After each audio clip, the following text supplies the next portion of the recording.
Makan apa? Hati-hati ni ada daun kat depan ni, takut licin. Jalan-jalan kiri kanan bersama buka jauh. Lepas tu roda aku. Panjang. Tak ingat ni.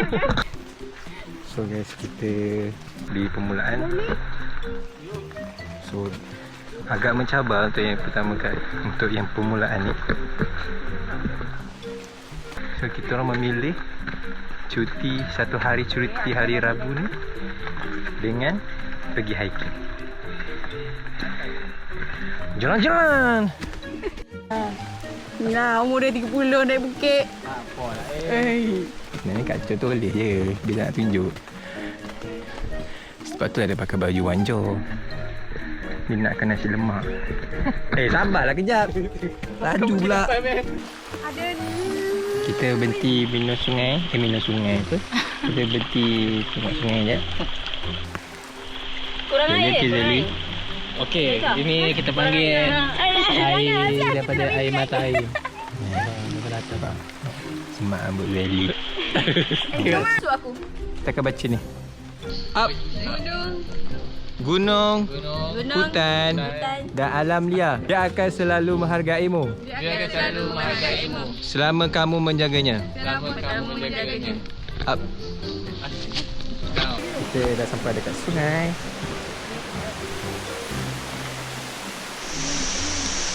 Kita orang daripada tadi kita tak rehat. Tak pasal tak makan. Padahal Kan? 10 kali dah hiking. Ya betul. Kita duduk rehat lagi. Rasa Okey, Spiderman. basuh hati. Basuh hati. Basuh hati, basuh jiwa. Tapi apa aku? Tak balance tu. Sejuk air. Okey, sejuk. Sejuk air. Apa basuh orang? Ibu main kat sini. Orang panggil nak basuh. Kanan dulu Mel.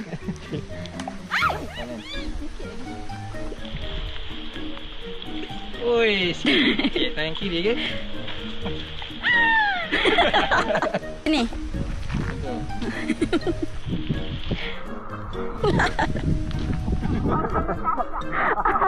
Nampak pondan.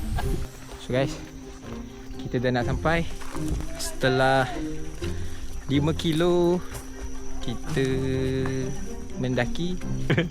Kiri Damian, kiri. Sampai dah. Yeah, dah sampai.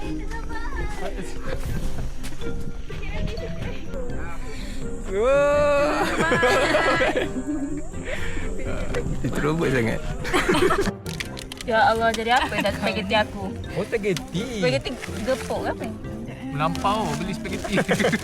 Banyak yang kau bawa. Jamang. Siapa yang tak gambar tadi? Pula. Ada suntuk lah.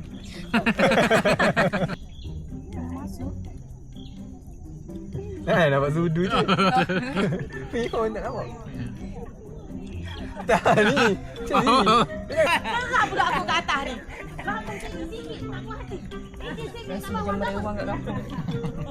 Itulah dah perak. Lepas lagi sama. Ni pacat. Hah? Macam ni. Bukan kau. Kena banyak macam. Bukan. Janganlah, ini tak apa. Bukan. Apa yang dalam gunung ni masuk-masuk. Masuklah sini ambil gambar mana malam. Yelah. Belum. Say hello.